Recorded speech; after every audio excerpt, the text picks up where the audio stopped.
सुप्रभात। आज की चैनल के कार्यक्रम मुद्दा में मैं सुरेंद्र चतुर्वेदी आपका स्वागत करता हूं। दोस्तों, जैसा आपको मालूम है कि इस कार्यक्रम में हम शहर से जुड़े या शहर के आसपास से जुड़े किसी मुद्दे को लेते हैं और उस मुद्दे पर विशेषज्ञों को बुलाकर उनकी राय लेते हैं। आज का मुद्दा है आना सागर से बहता हुआ पानी किस तरीके से शहर को क्षतिग्रस्त करता है, शहर को अपने कब्जे में लेता है और बाढ़ जैसे हालात बन जाते हैं। यह आज़ादी के बाद लंबे अरसे से चला आ रही त्रासदी है जिसे ये शहर भोग रहा है। अभी हाल ही में विधानसभा अध्यक्ष वासुदेव देवनानी जी ने एक शानदार पहल की जिसका पूरे शहर ने स्वागत किया। उन्होंने दावा किया कि बहुत जल्दी ही एक ऐसी रिपोर्ट तैयार करवा रहे हैं, एक ऐसा ड्रेनेज सिस्टम अजमेर में बनवाने जा रहे हैं जिसमें पैसे की कोई कमी नहीं आने दी जाएगी। उस बजट के हिसाब से वो कार्यक्रम बनेगा। तो ड्रेनेज सिस्टम नया क्या होगा, पहले क्या था और क्या क्या चेंज आने चाहिए, क्या उसका व्यवहारिक स्वरूप है, इस पर चर्चा करने के लिए हमारे आज स्टूडियो में मौजूद हैं अभिजीत दुबे। हाँ, अभिजीत दुबे किसी परिचय के मोहताज नहीं। राजस्थान की पत्रकारिता के अंदर उनका एक विलक्षण नाम है और बड़े सम्मान के साथ लिया जाता है। प्रखर विचारक हैं, मुकर वक्ता हैं और उनकी रिपोर्ट्स बड़ी प्रामाणिक होती हैं और हमेशा माननीय होती हैं। आज हमने खास तौर से इस कार्यक्रम के लिए उनको बुलाया क्योंकि ड्रेनेज सिस्टम पर उनका बहुत अच्छा प्रामाणिक वर्क है। तो मैं सबसे पहले आपका स्वागत करता हूँ। अभी आप आए हमारे स्टूडियो में पहली बार और ये भी कामना करता हूँ कि आते रहें। मुद्दे अपन बनाते रहेंगे ज्वलंत और उन मुद्दों पर हम बातचीत करते रहेंगे। तो सबसे पहले मेरा सवाल ये रहेगा कि जो ड्रेनेज सिस्टम इस शहर का बर्बाद हो चुका है वो है क्या और ड्रेनेज सिस्टम क्या है? देखिए वैसा सबसे महत्वपूर्ण चीज़ है कि इसकी ज़रूरत महसूस क्यों हुई। शहर की बसावट सिर्फ इमारतें खड़ी कर लेना, सड़कें बना लेना, इससे बसावट नहीं होती। बसावट एक स्ट्रक्चरल वेल डिज़ाइन पार्ट है और ड्रेनेज जल निकासी उसमें सबसे अहम रोल प्ले करती है। No doubt. मौजूदा समय में जो अजमेर का ड्रेनेज था उसके साथ वैसे तो कोई बड़ी समस्या नहीं थी, लेकिन पिछले 2 सालों में जिस तरह से बिपरजॉय और बाद में इस बार के मानसून ने जो हालात पैदा किए, उस हालातों के लिए कुछ प्राकृतिक चीज़ें जिम्मेदार रहीं, कुछ मानव निर्मित चीज़ें जिम्मेदार रहीं। खासतौर से अगर आना सागर झील की बात करेंगे जी।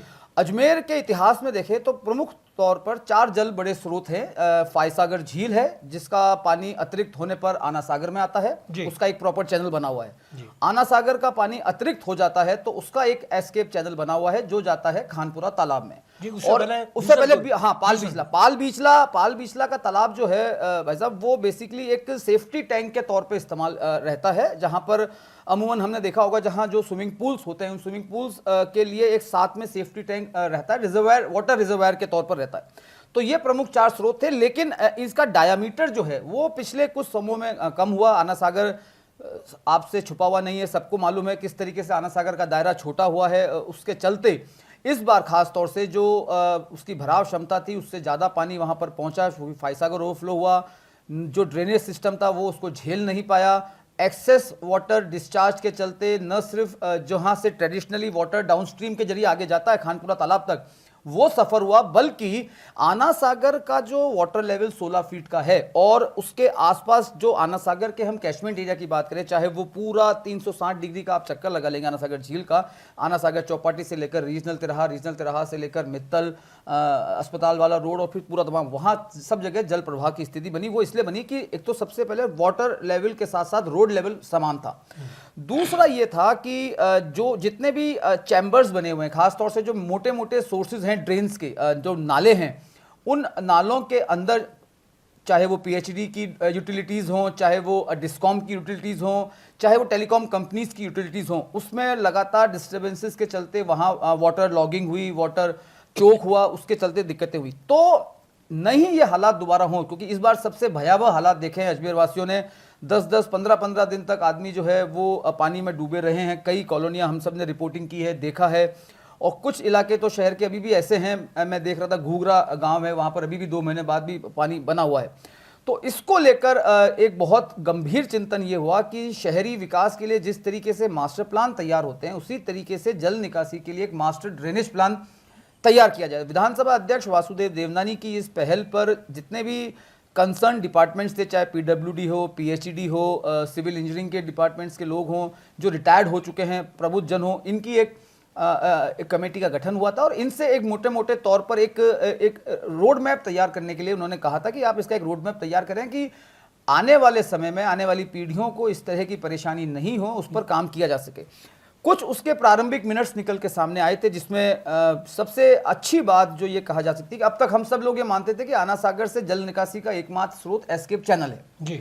लेकिन उस रिपोर्ट में जो एक्सपर्ट्स हैं उन्होंने ये कहा है कि एक और स्रोत रहा है कभी किसी ज़माने में, जो पुरानी जेटी है, जेटी जिसका रोड क्रॉस करके सामने मास्टर एकेडमी आती है, वहाँ से पैरेलली वो आगे जाके बढ़ता है नाला, लेकिन वो अब नाला पूरी तरीके से अवरुद्ध हो चुका है, उस पर कंस्ट्रक्शंस हो चुके हैं, वो पूरी तरीके से निष्प्रभावी है जी। तो कमेटी ने बहुत स्ट्रांगली रिकमेंड किया है कि इसको वापस से पुनर्जीवित किया जाए जी। इसके अलावा कुछ सिविक सेंस की बातें हैं, कुछ यूटिलिटीज को लेकर बातें हैं, डे टू डे मॉनिटरिंग की बातें हैं, किस तरीके से एग्जीक्यूट हो जाता है, शहर अपन सबका है, सबकी अपनी जिम्मेदारियां हैं, किस तरीके से निभाई जा सके। बहुत छोटा उदाहरण है, घर के बाहर हम जो नाली निकल रही होती है उस नाली को कवर अप करने के लिए हम रैंप बना देते हैं जी। वो रैंप बनने के बाद जितना भी अंदर से डिस्चार्ज ऑफ वाटर है उसको हम रेगुलर मॉनिटर नहीं कर पाते हैं कि क्या कोई सॉलिड वेस्ट के चलते उसमें ब्लॉकेज आ गया है या वहाँ पर कोई किसी कारण से पानी चोक हो गया है।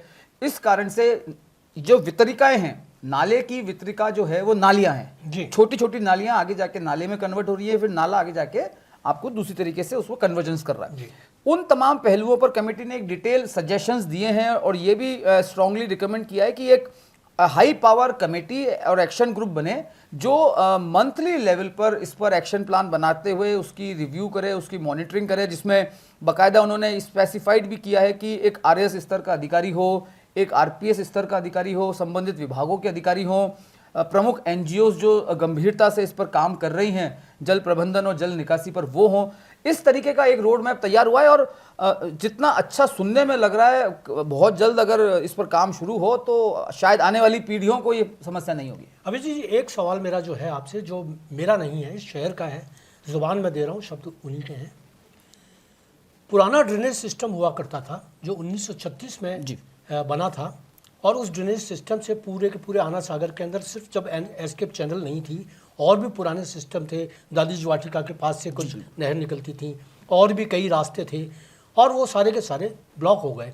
उसके विषय में थोड़ी सी जानकारी दीजिएगा कि पुराने और नए के अंदर क्या रहा, क्या पुराने सिस्टम को पुनर्जीवित करके हम इस समस्या का समाधान ढूंढ सकते हैं। देखिए, बिल्कुल आपने सही कहा सर। इस चीज़ को बहुत स्ट्रांगली पॉइंट आउट भी किया है विधानसभा अध्यक्ष ने और अधिकारियों के साथ मीटिंग में। 1936 का जो मास्टर ड्रेनेज प्लान तैयार था वो आज भी नगर निगम के रिकॉर्ड शाखा में मौजूद है और अधिकारियों को इस बात के लिए निर्देशित भी किया गया कि वो देखें उस समय किस तरीके से जल निकासियों के अलग अलग स्रोत थे। हालांकि 100 साल पहले के ढांचागत विकास में और आज के विकास में कई तरह के बदलाव हुए हैं, लेकिन पुराने स्रोतों को निकालकर किस तरीके से उन्हें संरक्षित और आगे नया शेप एंड डिज़ाइन दे सकते हैं, उस पर काम होना बहुत ज़रूरी है। दादीज वाटिका की आपने बात की, ब्रह्मपुरी नाला जो है, जो सबसे ज़्यादा इस बार उसने तांडव मचाया था, जो अभी जो दूसरा नाला इस कमेटी ने सुझाया है, वहाँ से अगर आप इस नाले को एक बार कल्पना करेंगे भाई साहब, तो वो नाला जो है आपका जेटी से शुरू होता हुआ, मास्टर एकेडमी से पार होता हुआ,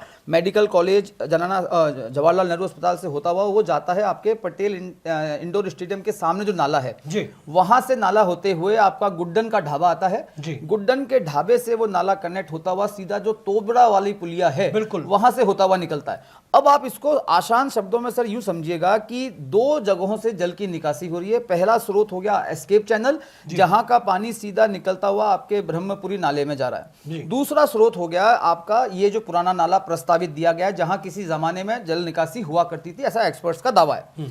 दो अलग अलग नालों से जल निकासी अगर आज की तारीख में होती तो जितनी परेशानियां, जितना दुख, जितना संसाधनों का नुकसान अजमेर को इस बार हुआ, शायद उतना नहीं हो पाता। क्यों? क्योंकि एक क्षमता तय है एस्केप चैनल की भी पानी निकालने की, उससे ज़्यादा जल निकासी हुई, इसीलिए वो सड़कों से बहता हुआ निकला है। तो ये विचार है, इसको आगे किस तरीके से कनेक्ट किया जाएगा, किस तरीके से जोड़ा जाएगा। खानपुरा तालाब की क्षमता को भी बढ़ाने की बहुत ज़रूरत है, क्योंकि वहाँ पर भी बहुत चीज़ें। नहीं, एक चीज़ अभिजीत जी मैं ये पूछना चाहूँगा कि जो पुराना सिस्टम था निकासी का और अब जो नया बन रहा है, उसमें जो सबसे बड़ा परिवर्तन आया है वो ये आया है कि हमने उन सारे निकासी के जो रास्ते थे उन लोगों को उनको अवरुद्ध करके उन पर अतिक्रमण कर लिए।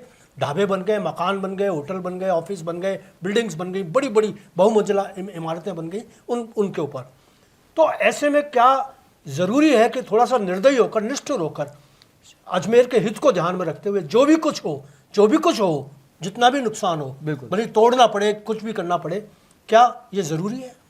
देखिए, इसमें कोई दो राय नहीं, और आप इसको भी समझे कि इसकी शुरुआत हो चुकी है। 72 घंटे पहले एक तरीके से कहा जाए कि अजमेर के विकास का इनकलाब जो है वो हो चुका है। जिस तरीके से कचहरी रोड पर जो पूरा अतिक्रमण और नालों पर अवैध कब्जों का निर्माण तोड़ा गया था और बिना किसी भारी विरोध के आज प्राधिकरण ने जिस तरीके से आना सागर के भराव क्षेत्र को जो है प्रभावित करने वाले व्यावसायिक निर्माणों पर शिकंजा कसा है, तो ये एक बानगी है, शुरुआत होने की बानगी है। और अगर चूंकि देखिए ये खुद विधानसभा अध्यक्ष का प्रोजेक्ट है और मौजूदा परिस्थितियों में आप समझ सकते हैं कि राजनीतिक इच्छा शक्ति और प्रशासनिक इच्छा शक्ति, इन दोनों का जोड़ किया जाए तो अजमेर के विकास को कोई रोक नहीं सकता। और मैं समझता हूं कि अगर माफ़ी चाहूँगा मैं बात ये कहते हुए कि अगर ये विकास, अगर यही वाला मानसिकता, यही मुट्ठी तानने वाली, यही संकल्प, यही इच्छा शक्ति अगर 20 साल 25 साल पहले होती तो शायद इस शहर का नक्शा कुछ और होता। स्मार्ट सिटी के नाम पर जो भी कुछ जिस तरीके का विकास और उसे विनाश किया गया शहर का, जिस शहर के पूरे सिस्टम को हिलाकर रख दिया गया, उसमें अगर सबसे पहली प्राथमिकता ड्रेनेज सिस्टम को दे दी जाती तो शायद इतना कुछ सोचना ना पड़ता। मैं बधाई देता हूँ राजस्थान विधानसभा अध्यक्ष देवनानी जी को कि उन्होंने एक साहसिक कदम उठाया, और साहसिक कदम उठाने पर यह तय है कि कहीं ना कहीं विरोध तो होगा। जिनके पूंछ के ऊपर पैर रखा जाएगा वो तो बोलेगा, वो तो चीखेगा। और इस शहर में ये ऐसा विराट व्यक्तित्व का आना ज़रूरी था। जो मैं महसूस कर रहा हूँ इसका कि अगर देवनानी जी बाकायदा अगर 4.5 साल तक जो बचा हुआ उनका कार्यकाल है उसमें शहर के विकास को इसी तरीके से, भले ही उन्हें कितनी भी चुनौतियों का सामना करना पड़े और उनको बिना कुछ सोचे समझे अगर करें, तो मैं निश्चित रूप से ये शहर बहुत आगे निकलने वाला है और आगे जाएगा। मैं बधाई देता हूं देवनानी जी को कि उन्होंने उनके इन कामों से कम अधिकारी तो एक हुए, अधिकारी तो काम कर रहे हैं, सारे विभाग तो मिलकर काम कर रहे हैं। आप क्या सोचते हैं कि और शहर के विकास के लिए, जैसे अभी कचहरी रोड का आपने जिक्र किया, कचहरी रोड में इनकलाब का जो सूत्रपात बता रहे हैं आप, जिसे उसके सामने दुकानें हैं, वो सब नगर परिषद, नगर निगम की हैं और सब लीज पर दी गई थी, लीज खत्म हो चुकी है। ऐसे में अगर उनको तोड़कर रास्ते को बहुत विकसित किया है, उस पर आप थोड़ा सा बताएं। देखिए, आपकी जानकारी में मतलब अजमेर में बहुत समय पहले कलेक्टर हुआ करते थे महावीर सिंह जी। महावीर सिंह जी के समय में एक रिपोर्ट तैयार हुई थी, ऐसा बताते हैं जो बिल्कुल उनके उस समय में भी ये विचार आया था कि किस तरीके से कचहरी रोड जो अजमेर के सिटी ट्रांसपोर्टेशन का सेंटर पॉइंट है, जहां सर्वाधिक यातायात का दबाव रहता है बहुत लंबे समय तक, सुबह से लेकर देर रात तक का, तो वहां पर कचहरी रोड पर एक प्राथमिक स्कूल चला करती है जो अब माध्यमिक में कन्वर्ट हो गई है। उसके पीछे एक बड़ा ग्राउंड है, बिल्कुल उस जी उस स्कूल का है। तो वहां पर एक कॉम्प्लेक्स बनाकर यह जितनी भी दुकानदार यहां पर थे उन दुकानदारों को वहां शिफ्ट करने की एक कार्य योजना हुई थी, लेकिन परिहार्य कारणों से वो मूर्त रूप नहीं ले पाई। लेकिन अब जब ये चीज हो चुकी है, शुरुआत हो चुकी है, किस तरीके से इसको एग्जीक्यूट किया जा सकता है, क्योंकि एक तरफ आप चौड़ा कर देंगे, एक तरफ सकरा कर देंगे तो करना नहीं करना बराबर है, आपको दोनों तरफ से रखना पड़ेगा। और ये मसला सिर्फ कचहरी रोड तक सीमित नहीं होगा, इस शहर का शायद ही कोई ऐसा बाजार होगा जो अतिक्रमण की चपेट से अछूता होगा। बिल्कुल। तो ये आगे से आगे कड़ी जोड़नी होगी, किस तरीके से इसको एग्जीक्यूट किया जा सकता है, क्या ऐसा रास्ता निकल सकता है कि सर्वे हिताय, किसी के हित के साथ अनावश्यक रूप से नुकसान भी नहीं हो। तो चूंकि अभी एकदम से दिवाली का वक्त भी आ गया है, तो जाहिर सी बात है कि ज़्यादा किसी को परेशानी नहीं हो, इस लिहाज से दिवाली के बाद वापस से इस सिले पर सोचा विचारा जाएगा। जिस तरह की बातें सामने आ रही हैं, अधिकारियों को भी निर्देशित है एक ऐसा प्लेटफॉर्म तैयार करने की अजमेर में बहुत ज़रूरत है, क्योंकि अगर एलिवेटेड रोड खड़ा हो गया और एलिवेटेड रोड खड़ा होने के बाद भी नीचे के यातायात अगर सुगम नहीं हो रहा है तो एलिवेटेड रोड का होना नहीं होना बराबर ही है। बिल्कुल। और यहाँ पर सबसे महत्वपूर्ण बात जो व्यापारी वर्ग को समझने की है कि इस सबसे उनका नुकसान न होकर फायदा ज्यादा है। अगर रोड चौड़ी होंगी तो जो ग्राहक आज कचहरी रोड पर आने से हिचकिचा रहा है, वो उसको अगर अच्छी सड़क मिल जाएगी, चौड़ी सड़कें मिल जाएंगी, ट्रैफिक ईजिली होगा, तो जाहिर सी बात है कि वो चलकर उस मार्केट में आएगा। पहले भी आया ही करता था, ऐसा नहीं कि नहीं आया करता था। आज आप कोविड के वक्त में आपने देखा, इस कोविड के वक्त में शहर की सभी सड़कें, मतलब एक भी सड़क ऐसी नहीं है जो छोटी कहलाई जा सके, लेकिन एनक्रोचमेंट, और मैं इससे एक आगे बढ़ के बात कर रहा हूं, इस अजमेर की सबसे बड़ी समस्या 80% समस्या सॉल्व हो जाए अगर हम वेंडिंग और नॉन वेंडिंग जोन को बहुत स्ट्रिक्टली से, जिस इच्छा शक्ति के साथ ये तमाम कार्य हो रहे हैं, अगर उसी इच्छा शक्ति के साथ ये वेंडिंग और नॉन वेंडिंग जोन का काम हो जाए तो जिस तरीके से बेतरतीब व्यवस्थाएं बनी हुई हैं उससे होगा और बहुत हद तक ये समस्याएं सुलझ जाएंगी। सड़कें अजमेर की बहुत चौड़ी हैं, कहीं कमी नहीं है, चाहे आप पड़ाव ले लीजिए, नया बाजार ले लीजिए, खाईलैंड मार्केट ले लीजिए, आप नया बाजार, चूड़ी बाजार, मदार गेट, तमाम रोड चौड़ी हैं, लेकिन हमें छोटी क्यों दिख रही है? अत्यधिक यातायात दबाव, बेतरतीब पार्किंग, हर जगह ठेले खड़े होना, इन सारी छोटी छोटी जो पॉकेट्स हैं इनने मिलकर एक मेजर प्रॉब्लम क्रिएट की हुई है। बिल्कुल सही कह रहे हैं आप। तो शहर के विकास के लिए ये ज़रूरी है कि अतिक्रमणों को, जो बेतरतीब अतिक्रमण है उनको बड़ी समझदारी के साथ, शालीनता के साथ उनको हटाया जाए और उसके विकल्प तलाशे जाएं। जहां आप किसी दुकानदार को हटा रहे हो उसको कहां शिफ्ट करना है ताकि वो उसका व्यवसाय भी प्रभावित ना हो, उसकी भावनाएं भी आहत ना हो और उसके भविष्य भी सुरक्षित रहें। उसके लिए ज़रूरी है कि हम उनके विकल्प पहले तलाश लें। रास्ते की जब बात आती है तो रास्ते का विकल्प कई बार नहीं मिलता और उस वजह से विकास नहीं हो पाता। अब इसी बात में अजमेर उत्तर के अंदर आप चले जाइएगा, जहाँ अजमेर दक्षिण में चले जाइएगा, जहाँ गुलाबबाड़ी वाली रोड है, वो किस तरीके से, मतलब ऐसा पड़ा हुआ है जिसको आप सोचोगे गांव भी उनसे अच्छे हैं। बिल्कुल, हमारा होकरा गांव जो है वो उससे ज़्यादा बेहतर है कि इतनी बड़ी चौड़ी सड़कें हैं उनके अंदर, और वो जिस सड़क की जो हालत हो रही है, पुलिया रुकी हुई है, 8-8 साल से पुलिया का विकास नहीं हुआ है। और दक्षिण, आप ये देखिए दक्षिण की जो हमारी विधायिका हैं वो भी पूरी कोशिश कर रही हैं। अब उन्होंने कितनी अच्छी कोशिश की होगी कि 8 साल तक वो करा नहीं पाई, तो उनकी कोशिश किस तरीके की होगी आप ये देखिए। तो इस तरीके के हालात कई जगह हैं। अब निचली बस्तियां तो सारी की सारी अजमेर दक्षिण में है। दक्षिण में बिल्कुल। और उसमें बड़ा खुशी की बात है कि ड्रेनेज सिस्टम के लिए उन्होंने 46 लाख रुपए उनको मिल गए। तो ड्रेनेज सिस्टम जब तक बनेगा ही नहीं, नक्शा ही नहीं होगा, तो आप अपने में कहाँ वो 46 लाख को लगा दोगे आप?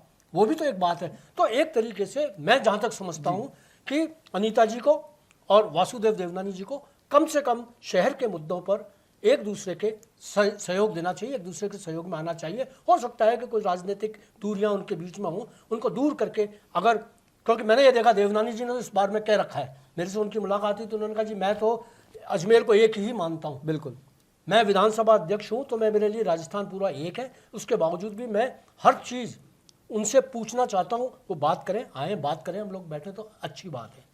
तो अजमेर उत्तर और दक्षिण में बटा हुआ ये शहर ड्रेनेज सिस्टम की तरह से किस तरह ठीक हो सकता है? देखिए, ये तो निर्वाचन और राजनीतिक सीमाएं हैं जिसने अजमेर उत्तर और दक्षिण बना रखा है, लेकिन आप अगर एक सड़क से दूसरी सड़क पे जाएंगे तो विधानसभाएं बदल जाती हैं और विकास जो है वो लाइन से लाइन जुड़ के ही होना है। और जहां तक ड्रेनेज सिस्टम की बात है तो ऐसा नहीं है कि ड्रेनेज सिस्टम सिर्फ अजमेर उत्तर को प्रभावित कर रहा है या अजमेर दक्षिण को प्रभावित कर रहा है। इसमें कोई दो राय नहीं कि अधिकतर जो डाउनस्ट्रीम की कॉलोनीज हैं वो अजमेर दक्षिण में है और वो हर साल, बीते 2 साल की बात नहीं है जहां बिपरजॉय और इस मानसून ने ज़्यादा कहर मचाया, लेकिन हर बारिश में वहां पर बस जाता है। तो वहां के लिए भी इस पूरे मास्टर ड्रेनेज प्लान में कई तरह की चीज़ें जो हैं लिखी हुई हैं। 3 अलग अलग फेजेज में इस पूरे ड्रेनेज प्लान को किस तरीके से एग्जीक्यूट किया जा सकता है उसको मेंशन किया गया है। सच दीर्घकालिक है, लॉन्ग टर्म में आप किस तरीके से एग्जीक्यूट कर सकते हो, मिड टर्म में किस तरह से एग्जीक्यूट कर सकते हो और इमीडिएटली किस तरीके से एग्जीक्यूट कर सकते हो। और ये आगे से आगे जुड़ता हुआ जाएगा, जिससे अजमेर उत्तर ने पिछले 2 साल से भुगत रहा है और दक्षिण तो सालों से भुगत रहा है। तो दोनों जब मिलेंगे तभी दोनों की समस्याएं समाप्त होंगी। आप आधे रास्ते जाके ये कह के ड्रेनेज सिस्टम को नहीं रोक सकते कि अब उत्तर खत्म हो गया, दक्षिण शुरू हो रहा है तो दक्षिण जाने, ऐसा बिल्कुल भी नहीं है। और मुझे पूरी उम्मीद है कि इन दोनों के बीच में भी ऐसा कुछ भी नहीं है। शहर विकास, शहर हित के लिए न सिर्फ उत्तर दक्षिण बल्कि तमाम राजनीतिक दलों को भी एक होना चाहिए।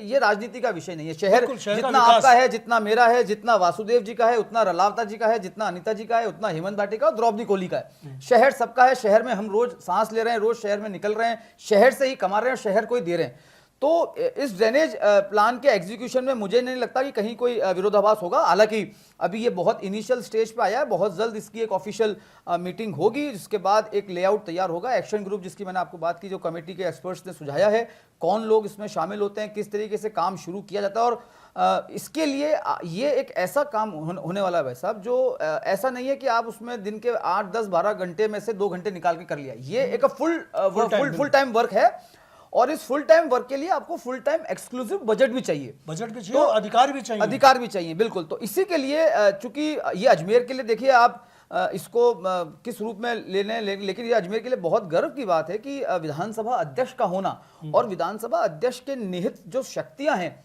उसका एहसास होना कितना महत्वपूर्ण है। उसका शहर का अगर विकास में उसकी उपयोगिता सामने आ रही है बिल्कुल, तो ये शहर के लिए बहुत गर्व की बात है। आप देखिए कि इस बजट में भी कई ऐसी चीजें आउटराइटली अजमेर को मिली हैं, मैं नॉर्थ साउथ की बात नहीं कर रहा, अजमेर को मिली है, जो आप पिछले कुछ बजटों में देखेंगे तो शायद साइड में से निकल जाती, मालूम चलता ही नहीं। बिल्कुल। स्पेसिफिकली दूसरी यूनिवर्सिटी, योग आयुर्वेद यूनिवर्सिटी अजमेर को मिलना बहुत बड़ी बात है, ठीक है। आप तमाम दूसरे जो काम हो रहे हैं, तो इस ड्रेनेज के लिए भी एक एक्सक्लूसिव बजट की कोशिश की जा रही है। जो अधिकारी जो हैं, पिछले जो महीने बचे हैं, इसमें किस तरीके से एक्शन प्लान, ब्लूप्रिंट तैयार करते हैं, एक एस्टिमेट तैयार करते हैं, फेज वाइज काम को किया जाएगा, फेज 1, फेज 2 के आधार पर, और किस तरह बजट एलोकेशन होना है, क्या रिक्वायरमेंट है, वो फिर आगे विधानसभा अध्यक्ष के ऊपर जिम्मेदारी है कि उनका उठाया हुआ काम है वो इसको किस तरीके से आगे कराते हैं, ये उनकी जिम्मेदारी है। लेकिन बीड़ा उठाया है तो अब सबको साथ उसमें जुड़ना पड़ेगा। तो दोस्तों, आपने देखा कि अभिजीत दुबे ने कितने शानदार तरीके से आपके शहर की समस्या को रखा, उसके उपाय सुझाए, उसका व्यवहारिक स्वरूप बताया, राजनेताओं के दायित्व बताए, उसके अलावा हमारे क्या नैतिक कर्तव्य हैं ये भी उन्होंने बताया। और उन्होंने यह बताया कि अगर आने वाले समय में शहरवासी और विधानसभा अध्यक्ष देवनानी जी इसी तरीके से मुट्ठी तान कर एक साथ चलते रहे तो निश्चित रूप से शहर का जो नक्शा है वो बदलेगा। और मुझे ये उम्मीद है कि अगली बार जब बारिश हो तो कम से कम निचली बस्तियों में पानी न भरे। यहाँ एक बात और भी बता दूं कि बहुत सारी बस्तियाँ ऐसी हैं जो तालाब हुआ करते थे कभी, जैसे आम का तालाब इट्स एन तालाब है ना, बाड़ी नदी का घाटी, तो उसके आसपास आना सागर उसके आसपास जिस तरीके के निर्माण हुए उन्हें तोड़ा जाना बहुत जरूरी है। मैं ये नहीं कहता कि निर्दयता से तोड़ दिया जाए, निष्ठुरता से तोड़ दिया जाए, लेकिन जो शहर के हित में हो तो शहरवासी उसको बर्दाश्त करें और किसी भी तरीके का कोई विरोध होना नहीं चाहिए, क्योंकि सुनहरे भविष्य के लिए कभी कभी ज़रूरी होता है कठोर हो जाना। तो आज आपने सुना, धन्यवाद, मैं आपका आभार व्यक्त करता हूँ कि आप आए और आपने बहुत महत्वपूर्ण, बहुत अच्छे तरीके से अपनी समस्या को बताया। बहुत बहुत धन्यवाद। फिर आपसे मुलाकात होगी दोस्तों, फिर मुलाकात होगी। धन्यवाद।